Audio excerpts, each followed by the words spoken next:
Friends, welcome to சமையல் delayed. இன்னைக்கு நம்ம சமையல் டிலேட் சேனலில் பிரெட் வச்சு ரொம்பவே சூப்பராக எப்படி ஸ்வீட் பண்ணுறதுன்னு பார்க்க போகிறோம். வீடியோக்குள்ளே போகிறதுக்கு முன்னால் நீங்கள் இன்னும் சமையல் டிலேட் சேனலை சப்ஸ்கிரைப் பண்ணலைன்னா மறக்காமல் சப்ஸ்கிரைப் பண்ணுங்கள். அப்படியே பக்கத்தில் இருக்க பெல் ஐக்கானையும் கிளிக் பண்ணுங்கள். ஃபஸ்ட்டு இந்த ஸ்வீட்டு செய்கிறதுக்காக பிரெட் எடுத்துக்கோங்க. இந்த ஓரங்களெல்லாம் கட் பண்ணிவிட்டு இந்த மாதிரி பீஸாக கட் பண்ணி எடுத்துக்கோங்க பிரெட்டை. இப்போ கட் பண்ணி வச்சுருக்க பிரெட்டை பொரிக்கணும். ஒரு பாத்திரத்தில் அதுக்காக கொஞ்சமாக எண்ணெய் சேர்த்துட்டு எண்ணெய் நல்லா சூடானதுக்கப்புறம் கட் பண்ணி வச்சுருக்க பிரெட்டெல்லாம் எண்ணெயில் சேர்த்துருங்க. பிரெட்டு எண்ணெயில் சேர்த்ததுமே ஸ்டவ்வை நல்லா குறைச்சி வச்சுருங்க. பிரெட்டு உடனே செவக்க ஆரம்பிச்சிரும். எண்ணெய் சூடாகிறதுக்கு முன்னால் நீங்கள் பிரெட்டை சேர்த்துட்டிங்கன்னா எண்ணெய் குடிக்க ஆரம்பிச்சிரும். அப்போ இந்த ஸ்வீட்டு சாப்பிடும்போது அவ்வளோ டேஸ்ட்டாக இருக்காது. இப்போ பாருங்கள், பிரெட்டை சேர்த்ததுமே நல்லா செவக்க ஆரம்பிச்சிருச்சு. இதுக்கப்புறம் எண்ணெயிலேருந்து இந்த பிரெட்டெல்லாம் எடுத்துருங்க. இந்த அளவுக்கு செவந்து வந்தால் போதும். எல்லா பிரெட்டும் இந்த மாதிரி நீங்கள் பொரித்து ரெடி பண்ணி எடுத்து வச்சுக்கோங்க. இதுக்கப்புறமா 1/4 கப் அளவுக்கு ஜீனி எடுத்துக்கோங்க. இதை ஒரு பாத்திரத்தில் சேர்த்துட்டு 1/2 கிளாஸ் அளவுக்கு தண்ணி சேர்த்துக்கோங்க. இதுக்கப்புறம் ஸ்டவ் ஆன் பண்ணிவிட்டு இந்த ஜீனியை நல்லா கலந்து கொடுங்க. இந்த ஜீனியெல்லாம் நல்லா கரைஞ்சி வரட்டும். குலோப் ஜாமுக்கு நம்ம எப்படி ஜீனி தண்ணி ரெடி பண்ணுவோமோ அந்த ஸ்டேஜ் வரைக்கும் நல்லா கலந்து கொடுங்க. இந்த ஜீனியோட அளவுன்னு பார்த்தீங்கன்னா 6 ஸ்பூன் அளவுக்கு ஜீனி, இது போதுமான அளவு. இப்போ பாருங்கள், இந்த அளவுக்கு பிசு பிசுன்னு இருந்தால் போதும். கம்பி பதம்லாம் தேவையில்லை. இதை ஒரு பவுலில் மாற்றிக்கோங்க.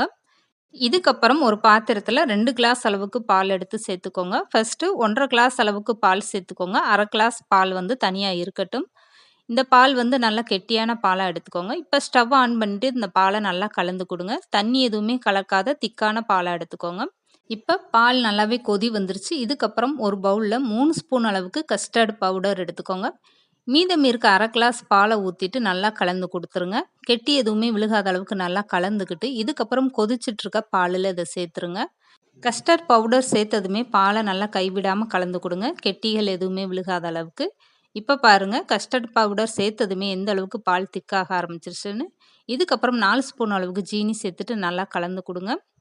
உங்ககிட்ட கஸ்டர்ட் பவுடர் இல்லைன்னா 3 ஸ்பூன் அளவுக்கு கார்ன்ஃப்ளவர் சேர்த்துக்கோங்க. பால் ஊற்றி நல்லா கலந்துட்டு அது கூடவே கொஞ்சமாக கலருக்காக மஞ்சத்தூளும் சேர்த்துக்கோங்க. ரொம்பவே சூப்பராக இருக்கும். இப்போ வாசனைக்காக ஏலக்காய் தூள் சேர்த்துட்டு ஸ்டவ் ஆஃப் பண்ணிடுங்க. இப்போ பொரிச்சு வச்சுருக்க பிரெட்டை எடுத்துகிட்டு கலந்து வச்சுருக்க ஜீனி தண்ணியில் ஒவ்வொரு பிரெட்டு பீஸாக சேர்த்துட்டு இந்த மாதிரி நல்லா பரட்டி விட்டுட்டு எடுத்துக்கோங்க. பிரெட்டு ஜீனி தண்ணியில் ரொம்ப நேரம் ஊறக்கூடாது. போட்டதுமே உடனே எடுத்துருங்க. இதே மாதிரி எல்லா பிரெட்டையும் நீங்கள் ரெடி பண்ணி ஃபஸ்ட்டு எடுத்து வச்சுக்கோங்க. மீதம் இருக்க இந்த ஜீனி தண்ணியை வேஸ்ட் பண்ண வேண்டாம். கலந்து வச்சுருக்க இந்த பாலில் அந்த ஜீனி தண்ணியை சேர்த்துருங்க. இவ்வளோ பாலுக்கே 4 ஸ்பூன் அளவுக்கு தான் ஜீனி சேர்த்துருக்கோம். உங்களுக்கு எந்த அளவுக்கு இனிப்பு வேணுமோ அந்த அளவுக்கு ஜீனி தண்ணியை சேர்த்துட்டு நல்லா இந்த பாலை கலந்து கொடுத்துருங்க. பால் நல்லாவே ஆறி இருக்கணும். இப்போ ஒரு தட்டில் 2 குழிக்கரண்டி அளவுக்கு கலந்து வச்சுருக்க பாலை சேர்த்துக்கோங்க. இதுக்கப்புறமா ஜீனி தண்ணியில் முக்கி எடுத்து வச்சுருக்க இந்த பிரெட்டு பீஸையும் சேர்த்துக்கோங்க. இந்த ஸ்வீட் செய்கிறதுக்காக அதிக பொருட்களே தேவைப்படாது. வீட்டில் இருக்க பொருட்களை வச்சு ரொம்பவே சூப்பராக நீங்கள் இந்த ஸ்வீட்டை ரெடி பண்ணலாம். வீட்டில் திடீர்னு கெஸ்ட்டு வந்துட்டாங்கன்னா அந்த டைமில் இந்த மாதிரி நீங்கள் ஒரு ஸ்வீட் செஞ்சு கொடுங்க. இதுக்கப்புறம் அடுக்கி வச்சுருக்க பிரெட்டு மேலே மீதம் இருக்க பாலையும் சேர்த்துருங்க. இதுக்கப்புறம் கட் பண்ணி வச்சுருக்க முந்திரி பருப்பும் பாதாம் பருப்பும் சேர்த்துக்கோங்க. சாப்பிடும்போது ரொம்பவே டேஸ்ட்டாக இருக்கும். அப்படி பாதாம் முந்திரி இல்லைன்னா அப்படியே கூட சாப்பிடலாம். ரொம்பவே சூப்பராக இருக்கும். இப்போ பாருங்கள், வீட்டில் இருக்கக்கூடிய பிரெட்டை வச்சு எப்படி ரொம்பவே ஈஸியாக அந்த ஸ்வீட்டு செய்கிறதுனா இன்றைக்கி நம்ம வீடியோவில் பார்த்துருக்கோம். கண்டிப்பாக அந்த ஸ்வீட்டை நீங்களும் உங்கள் வீட்டில் ட்ரை பண்ணி பாருங்கள்.